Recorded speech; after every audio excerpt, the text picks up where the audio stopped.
Good afternoon. Ngasi se akhoi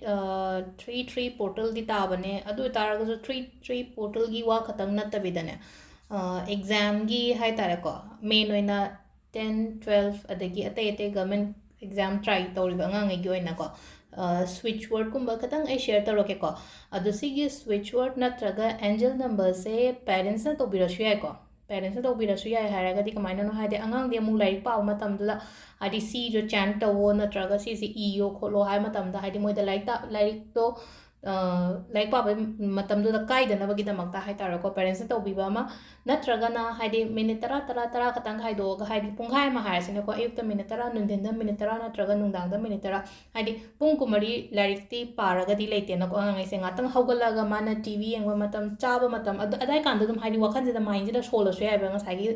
word natraga akhoi number se hai tarako TV yang matam ngatang phone met pasu dum yauro ngani ko aduna adumba timing do da ko haidi minute tara khatang ishana to biu yam phai ko ado khoi first da khoi gi kai noi na har se ko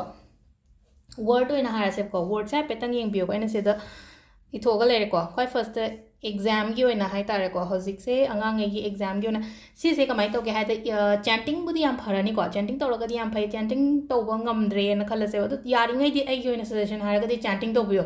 aduga amana haidi sigi word se akoina che madai thoga mon makha gumba natraga mon cover gi manung da kai da happy rasu yai ko ado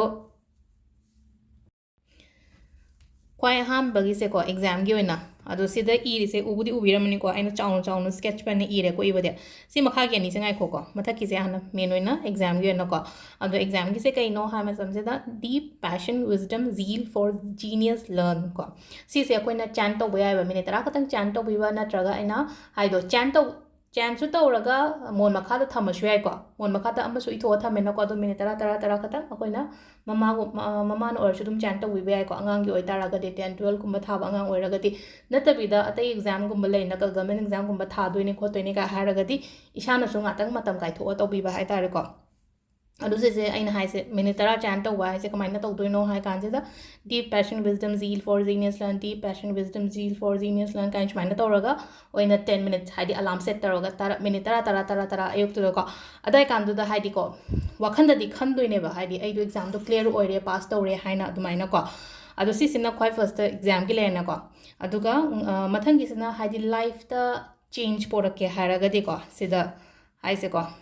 suddenly bring wolf charm done ko sida sisu chap mana tum haidi mamang ki tawgi process dumaina haidi sisu chanting tawraga ngasai gi che gumba da kai gumba sida di ngasai student gi kai gi amu keno tawdrasu yare ko haidi thaba inkhang career gi kai ki de amna focus to banga gi wen haraga disi to ko suddenly bring wolf charm done ko aduga amana wish fulfillment hara se ba wish fulfillment se di mi khuding mang na loina daw ko tawba yai ko do haidi sida di haidi akoina si se akoina 108 times gumba ga solo si sina से wolf magic begins now का है से को सी से यामना powerful ओइबा कइनो ने को switch word ने को हादि ngसागी wolf magic से हादि पजना हाय तारे को हादि नुंगदांग गुम बजे तुमम दाइ द गुम तोबि बा हाय तारे को सिसिना हादि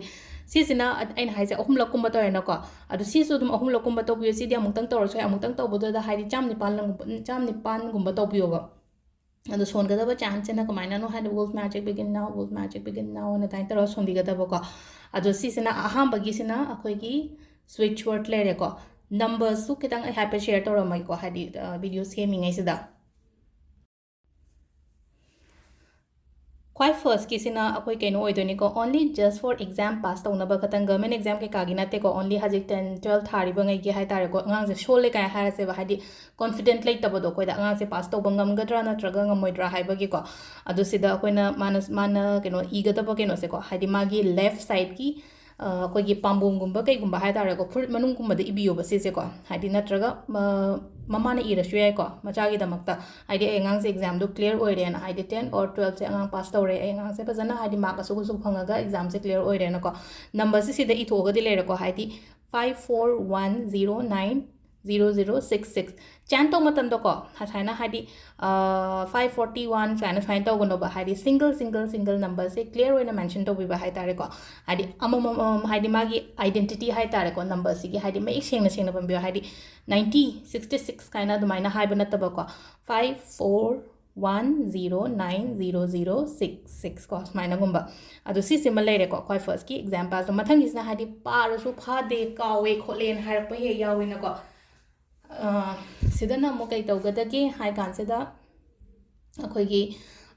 memory se sharp oina ba hai tare ko hadi ngasai gi pari budo kaudana ba se se yamna engon the personal message kumbus lai do en amam hanbadi pharak taram ne na hadi ai mayam gi na pulap shema ge na ko aduzuna hadi ai udi uraga message to hadi reply to bosu yawe taw do bosu yare hadi sumaina aina hadi message se reply to boda gyan taroi da ta ko matam do ko aduda ne ba sumaina tongana video se mai se ko adu memory sharp oina ba hada hadi se angang gi su lai tre ko ngasai gi en exam thaga do ri mai hadi main exam ke ka clear oiga taw hotnari ba angang gi ne haraga so पाब से काउदबनी ना अखोइना पामिसे अखोइना syllabus के का ma'am मा हाइदी अतै अतै important web exam गुम थारक मतमदा अदुना हाइदी नोइ गोइनो हारगा सु ngसाइगी सिगी number से को 2211377 2211377 सिसे चान तौरसु याय अदुगा अमना सिजे चान तौबे ख्वाइदगी फ मतम हाइ तुमम दाइ तो मिनिट खदंग तो तुमम दाइ तो को city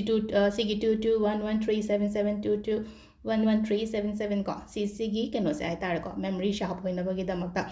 aduga next government exam ge hai tare ko government exam ge hai tare hazik me amama lak tore ko hai di pipeline do loin leina rongani ma'am ge hai di C exam se thaba C exam se thaba na tha April dana chi thaba May dana chi thaba June dana C exam se thaba ko pa hoi lai pa badu na hai di adu su ko na daba ya de aduga sugum bas tum khara use to ba ya hai di ai ge energy do hai tare ko adi se aina haina ko mamang da zo hai ko adi number khuding gi magi energy ma mai ke no ma loi leijabani na adi si ka paraga to matam dadi aina hotna baduga si ka pumut pula paminara ga hai de lakto amu hena yana bagi damak to ko adu government exam gi sina number se ko 853925 ko 853925 ko sisena hakoina government exam gi wena lere ko ado wish fulfillment ki ti hana so high gre ko in energy circle gumba same ki badum mang do 1176 yam phabne ko 1176 dum akoina sidi ama heta hai tare ko hadi exam ki kai gi natta bida atopa wish ta sudum 1176 se loina mag dum sina ba yaba chanting to rashwai iraga adu gi mathak to da ishin class kumba thamaga kholaga pisa gi kai gi chanting kaina manifesto se ko ado ngasi 33 gi se hadi atopa manifestations me ama leina ko tawbiyo dum hana tawgiba me am to ko ado sida lere ngasi gi video se ma'am thank you